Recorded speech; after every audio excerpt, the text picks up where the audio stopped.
এই সংসারে সব থেকে বেশি কঠিন কাজ কোনটা? কেউ বলবেন যুদ্ধ করা, কেউ বলবেন ধন অর্জন করা, আবার কেউ বলবেন জ্ঞান অর্জন করা সব থেকে বেশি কঠিন। এবার প্রত্যেক ব্যক্তির নিজস্ব অভিজ্ঞতা আছে, আর সেই অনুসারে তার নিজস্ব একটা উত্তর আছে। সাধারণভাবে দেখতে গেলে এই সংসারে সব থেকে কঠিন হলো তপস্যা করা, অর্থাৎ সব কিছু ত্যাগ করে তপস্যায় নিজেকে বিলীন করে দেওয়া। এবার এর থেকে বেশি কঠিন এই সংসারে আর কি বা হতে পারে? এই সংসারে, এই সমাজে, নিজের পরিবারের মধ্যে থেকেও ধৈর্য ধরে সামনে অগ্রসর হওয়া, এটা হলো সব থেকে কঠিন কাজ। কারণ যখন আপনি তপস্যা করেন তখন সেখানে আপনার ধৈর্য ভাঙার মতো কেউ থাকেন না, না কোনো বন্ধু, না কোনো আত্মীয়, না কোনো শত্রু, কেউ না। কিন্তু যখন আপনি এই সমাজে, এই পরিবারে থাকেন, কোনো না কোনো ব্যক্তি এসে আপনার ধৈর্যের বাঁধ ভেঙে দেওয়ার ক্ষমতা রাখেন। তারা আপনার ধৈর্যের বাঁধ ভেঙে দেয়, আর কখনো কখনো তারা অনিচ্ছাকৃতভাবেই সেটা করে থাকেন। কারণ তাদের মানসিকতা আপনার থেকে আলাদা, তাদের কর্ম আপনার থেকে আলাদা, তাদের দৃষ্টিভঙ্গি আপনার থেকে আলাদা, জীবন যাপন আপনার থেকে আলাদা। সেক্ষেত্রে আপনি ধৈর্যচ্যুত হন, প্রসন্নতা আপনার থেকে ছিনিয়ে নেওয়া হয়। সেই জন্য এই সংসারে, এই পরিবারের থেকেও ধৈর্য ধরে সামনে অগ্রসর হওয়া কোনো পর্বতের শিখরে গিয়ে তপস্যা করার থেকেও অনেক বেশি কঠিন। আর যে ব্যক্তি এই সমাজেই, এই পরিবারে, সেই সকল মানুষের মধ্যে থেকে গিয়েও ধৈর্য ধরে অগ্রসর হতে থাকেন, যারা এই কাজটা শিখে নিতে পারেন, তারাই কিন্তু জীবনে আনন্দ লাভ করতে পারেন। এই ধৈর্যই শেষে আপনার জীবনে প্রসন্নতা বহন করে আনবে। তাই ধৈর্য ধরে জীবনের পথে অগ্রসর হন, আর আমার সাথে ভালোবেসে বলুন, রাধা রাধা। এই জীবনে তিনটি গুরুত্বপূর্ণ শব্দ আছে যা বোঝা আমাদের কাছে খুব গুরুত্বপূর্ণ, এবং এই তিনটি শব্দের নিজস্ব অর্থ আছে। প্রথম হলো সঙ্গবদ্ধতা, অর্থাৎ একসাথে মিলে কাজ করতে হবে, একসাথে মিলে পরিশ্রম করতে হবে, সামনে এগোতে হবে। এরকম করতে পারলে আপনার শক্তি বৃদ্ধি পাবে, আপনার ক্ষমতা বৃদ্ধি পাবে, আপনি এগোতে পারবেন এবং অনেক দূরে যেতে পারবেন। দ্বিতীয় হলো আত্মবিশ্বাস। হেরে যাওয়া বস্তুও আবার জিতে নিতে পারবেন। যদি আপনার নিজের আত্মবিশ্বাস থাকে তাহলে আপনি কখনো পরাজিত হবেন না। এবং তৃতীয় হলো অহংকার। জয়লাভ করার পরেও কিন্তু এটা আপনাকে পরাজিত করতে পারে। সেই জন্য জীবনে সঙ্গবদ্ধ হন, আত্মবিশ্বাস রাখুন, কিন্তু কখনোই অহংকার করবেন না। এই অহংকার আপনার থেকে সব কিছু কেড়ে নিতে পারে। এই অহংকারের জন্যই মথুরাপতি কংস নিজের পতনের দিকে অগ্রসর হয়েছিলেন। এই অহংকারকে ত্যাগ করুন, আর আমার সাথে ভালোবেসে বলুন, রাধা রাধা। আমরা যখনই কোনো গাছের চারা রোপণ করি তখন সবার আগে পরীক্ষা করে দেখি যে যেখানে আমরা চারা রোপণ করতে চলেছি সেখানকার মাটি আদৌ উর্বর কিনা, সেই মাটি সেই চারাকে বাড়তে সাহায্য করবে কিনা। যখন একটা চারা রোপণের আগে আমরা এত কিছু ভাবতে পারি, তাহলে কাউকে বিশ্বাস করার আগে আমরা কেন ভাবি না? জীবনে কখনো এই বিশ্বাসরূপী চারা কোথাও রোপণ করার আগে বোঝার চেষ্টা করুন যে যার উপর আপনি বিশ্বাস করতে চলেছেন সে কি আদৌ আপনার বিশ্বাসের যোগ্য কি না। ভেবে দেখুন সেই ব্যক্তি ভবিষ্যতে গিয়ে আপনার বিশ্বাস ভাঙতে পারে কিনা। এটাও ভেবে দেখুন যে যাকে আপনি বিশ্বাস করতে চলেছেন তাকে আপনি বিশ্বাস করলে নিজের জীবনের উদ্দেশ্যে আপনি অগ্রসর হতে পারবেন কিনা। আর তার জন্য প্রয়োজন সঠিক সিদ্ধান্ত, পরখ করা, কোনটা উচিত কোনটা অনুচিত সেটা বোঝা। আর তাতে কিন্তু আপনি সন্দেহবাতিক হবেন না, তাতে আপনি আরো নিপুণ হয়ে উঠবেন। তাই যদি আপনি নিপুণ হয়ে উঠতে চান তাহলে বোঝার চেষ্টা করুন, পরখ করে দেখুন, কোনটা উচিত কোনটা অনুচিত বুঝুন, আর বিশ্বাস তখনই করুন যখন আপনি 100% নিশ্চিত হবেন যে সে বিশ্বাসের যোগ্য। আসুন আমার সাথে ভালোবেসে বলুন, রাধা রাধা। রাধা কখনো কখনো আমার জন্য বড়ই সুগন্ধি আতর নিয়ে আসে, পারিজাত ফুলের মালা নিয়ে আসে আমার প্রসাধন করবে বলে, এবং আমার সব থেকে বেশি প্রিয় মাখন নিজে হাতে বানিয়ে আনে আমাকে নিজে হাতে খাইয়ে দেবে বলে, সবকিছু আমাকে প্রসন্ন করবে বলে। কিন্তু আপনি কখনো ভেবেছেন যে এই আতর কিভাবে বানানো হয়? সহস্র ফুলের পাপড়ি একসাথে পিষে নিতে হয়, তারপরে তার থেকে যে রস নিঃসৃত হয় সেই রস দ্বারাই আতর তৈরি হয়। অনেক সংখ্যক ফুলকে অসীম যন্ত্রণা ভোগ করতে হয়, তবে তারা আমার প্রসাধন সামগ্রী হয়ে উঠতে পারে। দুধ থেকে মাখন তৈরি করার জন্য কতটা পরিমাণ মন্থন সহ্য করতে হয় সেটা আপনি জানেন। ঠিক সেই রকমই হলো আমাদের জীবনও। বিপদও আসে, কঠিন পরিস্থিতিও আসে, এর সম্মুখীন হতে শিখুন। মনে রাখবেন, আপনি হলেন সেই দুধ যাকে মন্থন সহ্য করতে হবে মাখন হয়ে ওঠার জন্য। মনে রাখবেন, আপনি হলেন সেই ফুলের মতন যাদের পিষ্ট হতে হবে সুগন্ধি আতর হয়ে ওঠার জন্য, যাকে এই সংসার পছন্দ করে। কখনো কখনো জীবনে আপনার সাথে খারাপ শুধুমাত্র এই কারণে ঘটে যাতে আপনার শ্রেষ্ঠ রূপ এই সংসারের সামনে আসতে পারে। শুধুমাত্র কঠিন পরিস্থিতি এবং বিপদকে একটা সুযোগ হিসেবে দেখার চেষ্টা করুন। আপনার জন্য এই সংসার বদলে যাবে, সংসারকে দেখার দৃষ্টিভঙ্গি পাল্টে যাবে, আপনার ভাগ্য পাল্টে যাবে, আর এই মন প্রসন্ন হয়ে বলবে, রাধা রাধা। পাশা নামক এই খেলাটি আপনারা নিশ্চয়ই খেলেছেন, না খেলে থাকলে দেখেছেন, আর যদি দেখেও না থাকেন তাহলে নিশ্চিত রূপে শুনেছেন। মহাভারতের এই মহাযুদ্ধ কোথাও না কোথাও এই পাশা নামক খেলার কারণে হয়েছিল। পাশার এই বিচিত্র খেলা, দান, এইসবের কারণে কেউ নিজের মাথায় রাজ মুকুট পরিধান করেছিলেন, আবার সেখানেই পরাজিত হওয়ার জন্য কাউকে বনবাসও ভোগ করতে হয়েছিল। কিন্তু এই খেলা সমাপ্ত হওয়ার পরে সমস্ত ঘুঁটি আর এই পাশার ছক একই পুটলিতে স্থান পেল। এটাই হলো আমাদের জীবন। এই সংসারে আমরা জয় পরাজয়ের বিষয়ে এতটাই ভাবি, এত চিন্তা করি যে এই জীবনের খেলার আনন্দটাই উপভোগ করতে পারি না। আর অবশেষে কি হয়? কেউ জয়ী হন, কেউ পরাজিত হন, কিন্তু দুজনেই একই স্থানে পৌঁছে যান। প্রত্যেক ব্যক্তি মৃত্যুর পরে একটি নির্দিষ্ট স্থানেই পৌঁছতে বাধ্য, কিন্তু ততক্ষণ এই জীবন, এই খেলা, তার আনন্দ উপভোগ করুন। এই সংসারে সেই ব্যক্তি শ্রেষ্ঠ স্থানে পৌঁছতে পেরেছেন যিনি এই সংসারকে প্রকাশ প্রদান করেছেন, যিনি কখনো জয় পরাজয় এ বিষয়ে ভাবেননি, শুধু এই জীবনের খেলার আনন্দ উপভোগ করেছেন। এটাই আপনিও করুন, আর আমার সাথে ভালোবেসে বলুন, রাধা রাধা। প্রত্যেক মানুষ নিজের জীবনে দুঃখ অনুভব করেন। প্রত্যেকের দুঃখ আলাদা হতে পারে। কারোর মনে এই দুঃখ থাকে যে সে তার বাবা মায়ের সব ইচ্ছে পূরণ করতে পারেননি। কেউ এটা ভেবে দুঃখ পান যে সে চিরকাল সদাচার করেছেন, সৎকর্ম করেছেন, কিন্তু তাও তাকে দুরাচারী বলে মনে করা হয়।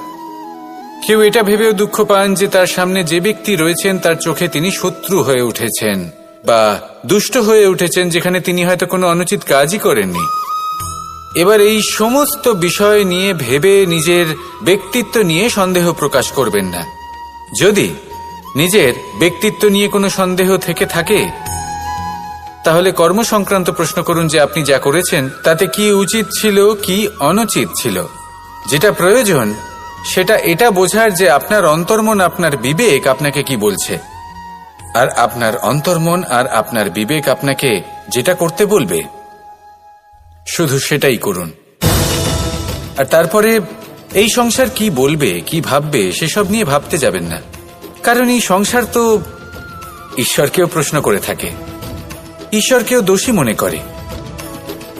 কখনো কখনো যখন কোনো ঘটনা মানুষের ইচ্ছা অনুযায়ী ঘটে না, তখন মানুষ এটা বলে যে হে ঈশ্বর, আপনি আমার পাশে থাকলেন না, আপনি বড়ই কঠোর, এটা আপনার দোষ।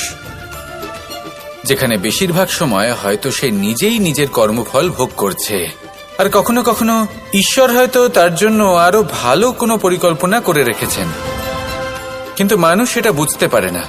তাই দিনের শেষে যেটা প্রয়োজন সেটা হলো নিজের মনের কথা বুঝতে হবে। আপনার বিবেক কি বলছে শুধু সেটাই করুন, আর সামনে এগোতে থাকুন। আমার সাথে ভালোবেসে বলুন, রাধা রাধা। পরিবর্তন, এটা হলো সৃষ্টির অমূল্য নিয়ম। এই সংসারে সবকিছু সময়ান্তরে পরিবর্তিত হয়, এই সময়ও পরিবর্তিত হয়। পরিবর্তন চিরকাল হয়ে এসেছে আর চিরকাল হতে থাকবে, কিন্তু এবার আমরা সেই পরিবর্তন কিভাবে লাভ করব যেটা আমাদের প্রয়োজন, যেটা আমরা চাই। আমরা জীবনে বিকাশ চাই। এই বিকাশ কিভাবে লাভ করতে পারি? এই প্রকৃতি কিন্তু আমাদের অত্যন্ত উত্তম উদাহরণ দিয়ে বুঝিয়েছে। একটি বিন্দুর উদাহরণ দিয়েছে যা ভবিষ্যতে একটা বিশাল নদীর আকার ধারণ করে। এটা কিভাবে হয়? মেঘ থেকে একটি বিন্দু ঝরে পড়ে সেই পর্বতের ওপর যেখানে হিম আছে। সেই হিমের সংস্পর্শে আসা মাত্র সেই বিন্দুর সাথে আরো বেশ কিছু বিন্দু যুক্ত হয়, তারপর তারা অগ্রসর হয়, আরো কিছু বিন্দু যুক্ত হয়, আস্তে আস্তে একটা ক্ষীণ ধারার রূপ ধারণ করে, এবং সেটাই ভবিষ্যতে আরো এগোতে থাকে। অনেকটা যাওয়ার পর যখন অনেক সংখ্যক বিন্দু একসাথে যুক্ত হয়, তখন সেটা বিশাল নদীর আকার ধারণ করে। এবার আমরা মানুষ বলে আমাদের সাথে এই নিয়মের অন্যথা হয় তা নয়। আমরাও এই প্রকৃতির অংশ, আমাদের ক্ষেত্রেও একই নিয়ম প্রযোজ্য। যখন পরিশ্রম করে অনেক সংখ্যক বিন্দু আমরা একত্রিত করব, তখনই পরিবর্তনের নদী প্রবাহিত হবে। প্রয়োজন হল নিরন্তর পরিশ্রম করা এবং ধৈর্য ধরা। এটা করতে থাকুন, জীবনে সবকিছু লাভ করতে পারবেন, কারণ প্রকৃতি আমাদের এটাই শিখিয়েছে, আর আমরা এই ব্রহ্মরই একটি অংশ, যার দ্বারা এই ব্রহ্মাণ্ড নির্মিত। আসুন আমার সাথে ভালোবেসে বলুন, রাধা রাধা। কখনো এই প্রকৃতির দিকে তাকিয়ে থাকবেন। এই প্রকৃতি অনেক ধরনের শিক্ষা দেয়। কোনো একটা গাছকে দেখুন কিভাবে সে মাটি থেকে জল শুষে নেয়। সে ঝড় হোক বা হোক কড়া রোদ সব সহ্য করে, এবং অবশেষে সে ফল ধারণ করে। আর সেই ফল উৎপন্ন করার পরে সে ফল কিন্তু সে নিজে গ্রহণ করে না, এই সংসারকে প্রদান করে, যাতে পশু পাখি মানুষ তারা এই ফল গ্রহণ করে শক্তিশালী হয়ে উঠতে পারে, সুস্থ থাকতে পারে। সেভাবেই নদী, সরোবর এরা নিজেরাও কিন্তু নিজেদের জল গ্রহণ করে না, মাটিকে প্রদান করে, পশু পাখিকে প্রদান করে। সূর্য নিজেও নিজের জন্য প্রজ্বলিত হয় না, সে প্রকাশ ছড়িয়ে দিতে চায় আমাদের সবার কাছে, সে আলো পৌঁছে দিতে চায়। এই প্রত্যেকের কর্মে পরমার্থ নিহিত আছে, আর সেই জন্যই এদের সকলকে পুজো করা হয়। তাই মনে রাখবেন, আপনার কাছে জীবন যাপনের অতিরিক্ত যা কিছুই আছে তা পরমার্থের জন্য।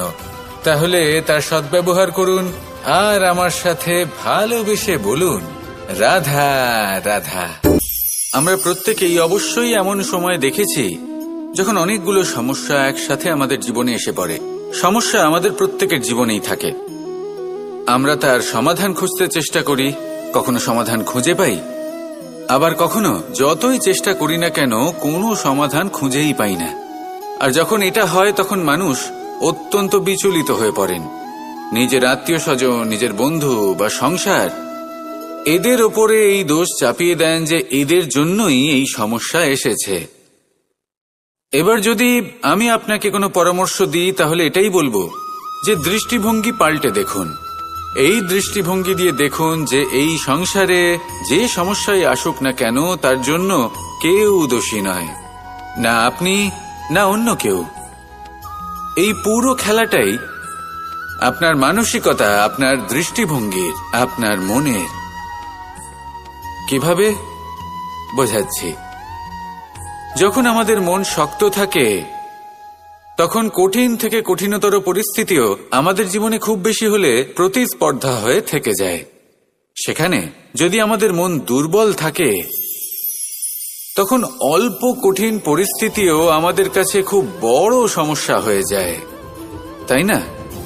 একটা শক্ত মন কঠিন পরিস্থিতিকে প্রতিস্পর্ধা হিসেবে দেখে আর তার মধ্যে ওটা সুযোগ খুঁজে নেয়।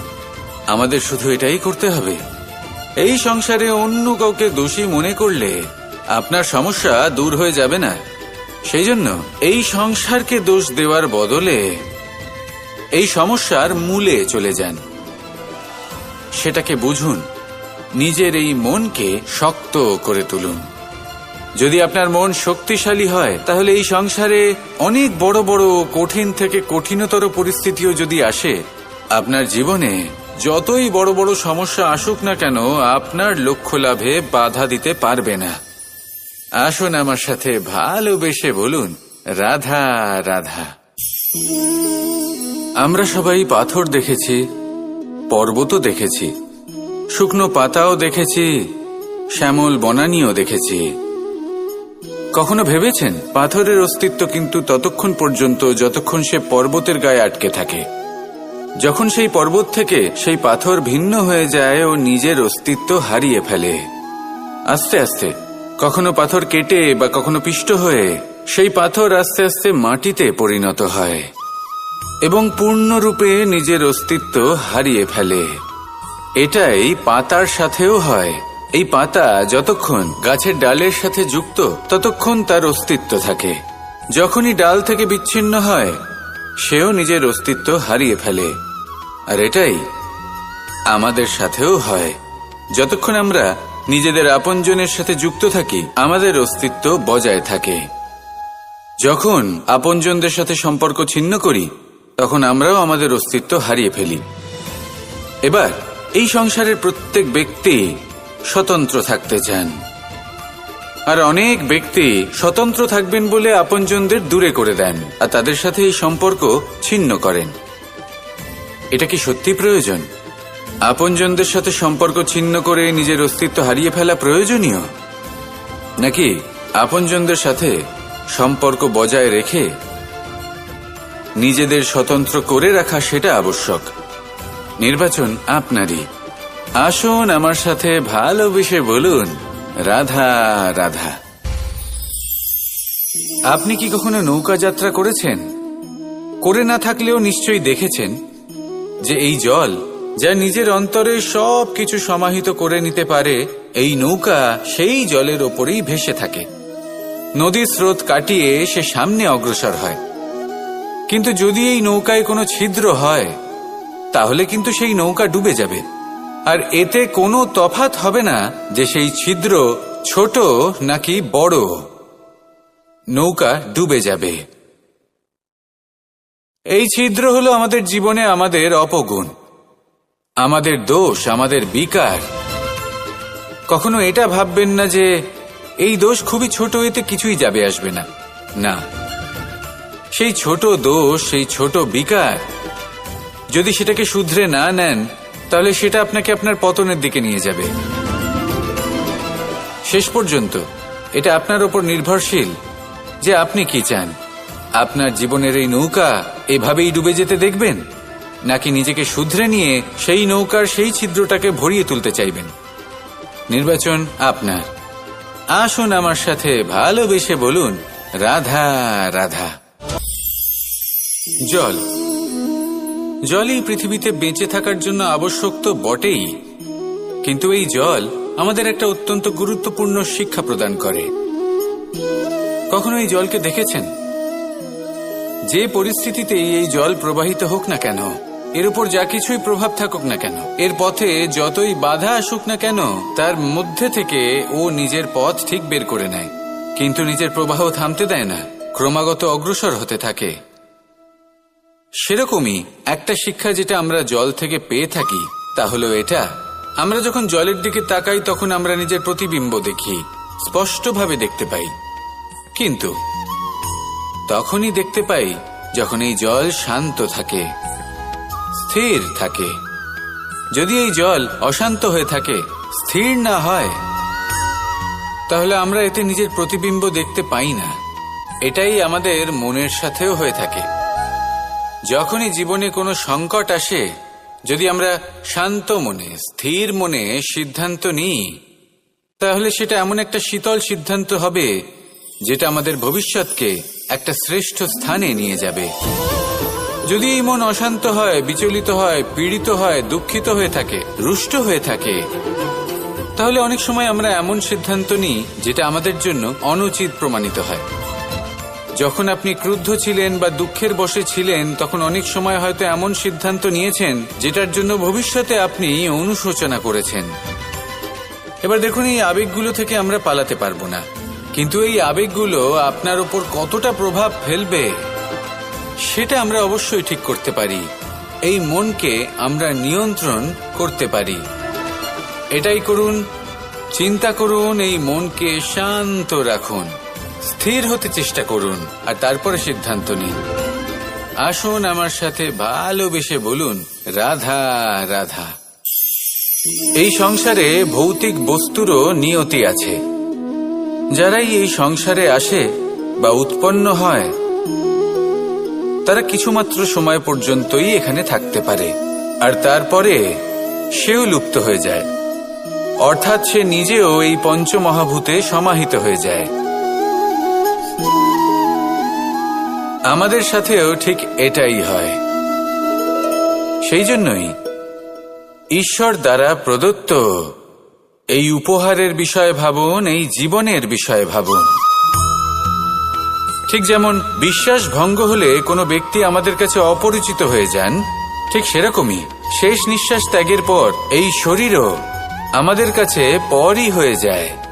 তাই এই শরীর থাকাকালীন শ্রেষ্ঠভাবে একে সদ্ব্যবহার করুন, এই জীবনে শ্রেষ্ঠ কর্ম করুন। আর এই জীবনকে শ্রেষ্ঠভাবে যাপন করার জন্য কিছু কথা বোঝা প্রয়োজনীয়। যদি আপনি কারোর প্রশংসা করেন, তাহলে পূর্ণ হৃদয় দিয়ে করুন। যদি আপনি হস্তক্ষেপ করে থাকেন, তাহলে মস্তিষ্ক দ্বারা করুন। যদি আপনি সমীক্ষা করেন, তাহলে বিবেক দ্বারা করুন। যদি আপনি ধন অর্জন করতে চান, তাহলে নীতি অনুসারে চলুন। যদি জীবনযাপন করতে চান, তাহলে রীতি মেনে করুন। আর যদি ঈশ্বরের ভজন করতে চান, তাহলে ভক্তিভাব নিয়ে করুন। শুধু এই কথা মনে রাখবেন যে আপনার এই জীবন কিন্তু অনিশ্চিত কাল পর্যন্তই আছে। কতক্ষণ আছে সেটা কেউ জানে না। তাই কিছু মুহূর্ত যেটা যাপন করতে আমরা এখানে এসেছি, সেখানে ক্রোধ, অহংকার, ঈর্ষা, এইসব আবেগের কি গুরুত্ব বলুন তো? এগুলো ত্যাগ করুন। মানুষকে ক্ষমা করতে শিখুন, আস্তে আস্তে বিশ্বাস করতে শিখুন। এই সংসারে নিঃস্বার্থভাবে প্রেম করতে শিখুন, আর সবার মধ্যে আনন্দ বিতরণ করুন। তাই এই সব গুণ যদি আপনি আত্মসাৎ করতে পারেন, তাহলে আপনার জীবনে শুধু আনন্দ এবং আনন্দই বিরাজমান হবে। আসুন আমার সাথে ভালোবেসে বলুন, রাধা রাধা রাধা রাধা রাধা রাধা। ধর্মরথের 4টি অশ্ব চালানোর জন্য যিনি সারথি হবেন, তার যে 4টি গুণ থাকা প্রয়োজন, সেই সমস্ত গুণ অর্জুনের মধ্যে উপস্থিত রয়েছে। কর্মের শক্তি রয়েছে, ধর্মের প্রতি আসক্তি রয়েছে, জ্ঞানের অভিব্যক্তি রয়েছে এবং সমর্পণের ভক্তি রয়েছে। নিশ্চিত রূপে ধর্মরথে সারথি হবার জন্য অর্জুনই সব থেকে যোগ্য।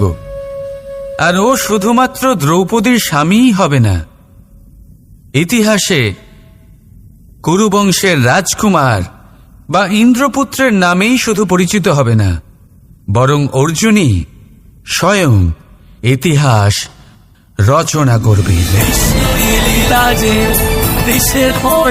অর্জুনই হবে কৃষ্ণ সারথি, যত্র যোগেশ্বর কৃষ্ণ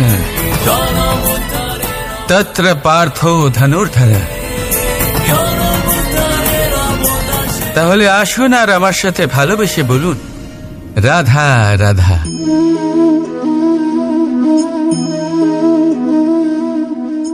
আপনার কি মনে হয় আমি কি করছি? আপনি বলবেন আমি প্রদীপ জ্বালাচ্ছি। সঠিক। কিন্তু প্রশ্ন হচ্ছে যে আমি কি আপনাকে বলেছি যে একে প্রদীপ বলা হয়? না। এই প্রদীপ কি নিজেই নিজের পরিচয় আপনাকে দিয়েছে? না।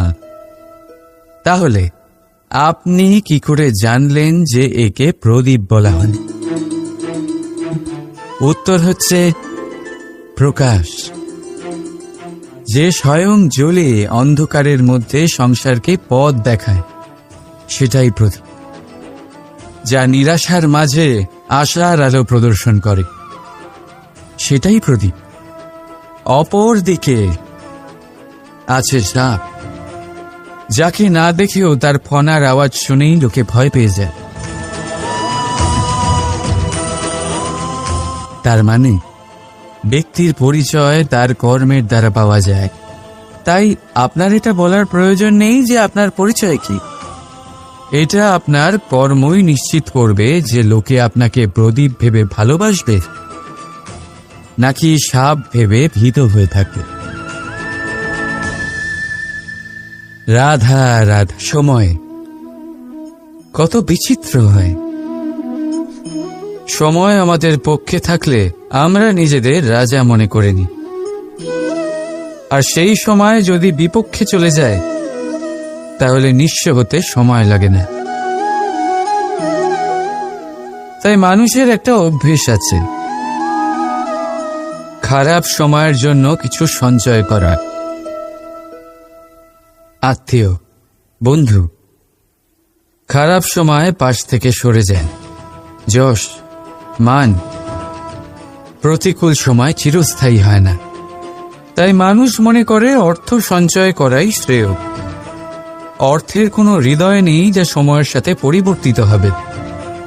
সংসার বলে সর্বদা অর্থ সঞ্চয় করতে থাকুন। খারাপ সময় অবশ্যই কাজে লাগবে, কিন্তু আমি বলবো শুভ কর্ম করতে থাকুন, আনন্দে থাকুন, নিজের ওপর আর ঈশ্বরের ওপরে বিশ্বাস রাখুন। খারাপ সময় কখনো আসবেই না। রাধা রাধা। প্রকৃতি মানুষকে এক বিশেষ শক্তি দিয়েছে, অন্য জীবের থেকে বেশি শক্তি দিয়েছে। স্মরণ শক্তি। এই শক্তি মানুষকে অন্য জীবের থেকে ভিন্ন করে, ইতিহাস রচনা করার প্রেরণা দেয়, জ্ঞানকে বংশানুক্রমে এগিয়েও নিয়ে যায়। আর যারা ভুলে যান, অধিকাংশ সময় তারা উপহাস আর দয়ার পাত্র হয়ে যান। কিন্তু এটাই কি প্রকৃত রূপে সত্য? না। এই স্মরণ শক্তি মানুষের বিকাশের সব থেকে বড় বাধা হয়ে দাঁড়ায়। তার মনকে দূষিত করে দেয়। খারাপ অভিজ্ঞতা, কারোর করা বিশ্বাসঘাতকতা, কারোর কটাক্ষ বেশিরভাগ মানুষই ভুলতে পারেন না, আর তারপর প্রতিশোধ নিতে উদ্যত হন। প্রথমে সময় নষ্ট করেন প্রতিশোধের প্রস্তুতিতে, আর তারপর সময় নষ্ট করেন প্রতিশোধ নেওয়ার সুযোগ খুঁজতে। যদি সন্তুষ্টি পেতে চান, যদি জীবনে আনন্দ পেতে চান, তাহলে স্মরণ শক্তির সদ্ব্যবহার করুন। নিজের স্মরণ শক্তিকে চালনা করুন শুধুমাত্র ভালো কথা আর ভালো স্মৃতির দিকে। জীবনে আনন্দ পাবে। রাধা রাধা। মানুষ নিজের পরিবারের জন্য কত কিছুই না করে, দিন রাত পরিশ্রম করতে থাকে যাতে তার পরিবারের প্রয়োজন পূরণের জন্য অর্থ রোজগার করতে পারে। কিন্তু শুধু অর্থ রোজগার করাটাই কি যথেষ্ট? আপনি বলবেন, হ্যাঁ নিশ্চয়ই, অর্থ দিয়ে সব কিছু পাওয়া যায়, বিদ্যা পাওয়া যায়, বাড়ি পাওয়া যায়, ওষুধ পাওয়া যায়, আর কত কিছুই না পাওয়া যায়। এইসব একটা পর্যায় পর্যন্ত সঠিক, কিন্তু একটু মন দিয়ে ভেবে দেখুন, যখন কোনো শিশু অসুস্থ হয়ে পড়ে তখন সে ওই তিক্ত ওষুধ কেন খেয়ে নেয়? এই জন্য কারণ ওর পিতা সেই ওষুধ অর্থ দিয়ে কিনেছে? না, বরং এই জন্য কারণ তার পিতা যে তার সামনে দাঁড়িয়ে, তার ওপরে তার বিশ্বাস আছে, বিশ্বাস আছে যে উনি তার কিচ্ছু হতে দেবেন না। এই বিশ্বাস, এই সংস্কার, এই শিক্ষা কখনো অর্থ দিয়ে পাওয়া যায় না। এইটা পাওয়া যায় সেই সময় থেকে যা মাতা পিতা তাদের সন্তানের সাথে কাটিয়েছেন। তাই জীবনে অর্থ অবশ্যই উপার্জন করুন, কিন্তু নিজের পরিবারকেও সময় দিন, আনন্দ পাবে। রাধা রাধা। কখনো কোনো পাখিকে দেখেছেন? যখন তারা ডিম পাড়তে প্রস্তুত হয় তখন তারা সবচেয়ে আগে একটা স্থান খোঁজে, একটা স্থান যা বর্ষা, রৌদ্র আর শত্রুর থেকে সুরক্ষিত হয়। তারপর তারা বাসা তৈরি করে, তারপরেই ডিম পাড়ে। আর তারপর যখন সেই ডিম ফুটে তার সন্তানদের জন্ম হয়, সে তাদের খাবার খাওয়ায়, তাদের রক্ষণাবেক্ষণ করে। কিন্তু যখন তাদের ডানা গজায় তখন না সে তাদের খাবার দেয় আর না তাদের বাসা বানাতে শেখায়। শুধুমাত্র তাদের উড়তে শেখায় সে। তারপর সেই বাচ্চারা আকাশে উড়তে শিখে নিজেরাই নিজেদের খাবার জোগাড় করতে শিখে যায়, নিজেরাই নিজেদের বাসা বানাতে শিখে যায়। আর আমরা মানুষেরা কি করি?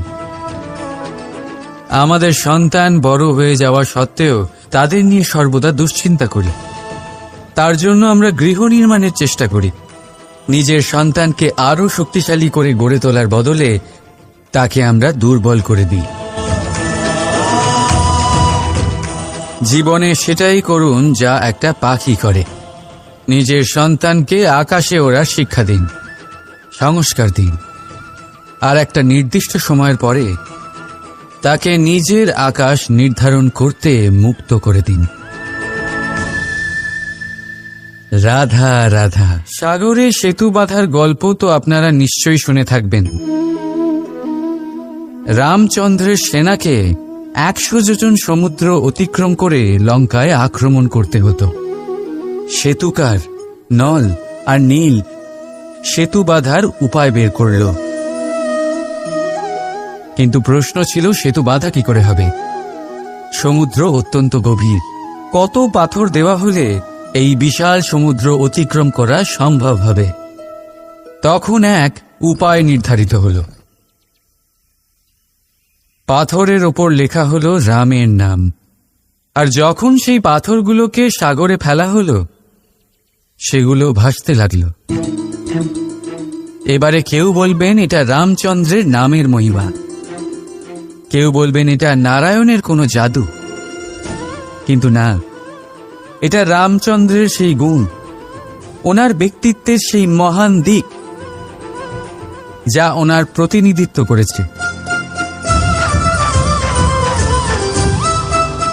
তাই সেই পাথরও সাগরে ভেসে ওঠে।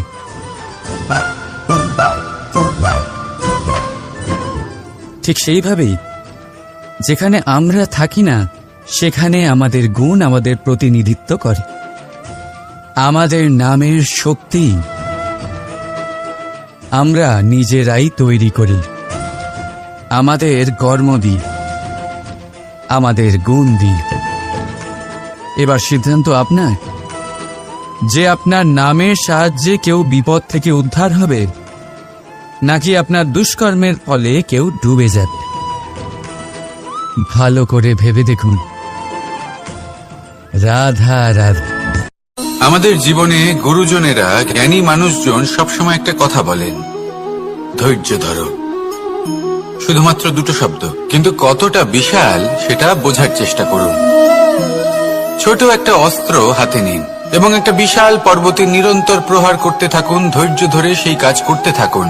এমন একদিন আসবে, এই বিশাল পর্বতে আপনি একটা পথ তৈরি করবেন। কোনো ধনুর্ধর যখন নিজের বিদ্যা অর্জন করেন, তখন তাকেও ধৈর্য ধরতে হয়, তার নিজেকে সময় দিতে হয়, তবেই সে ধনুর্বিদ্যা শিখতে পারে। সেইভাবে আমাদের জীবনেও ধৈর্য ধরার খুব প্রয়োজন।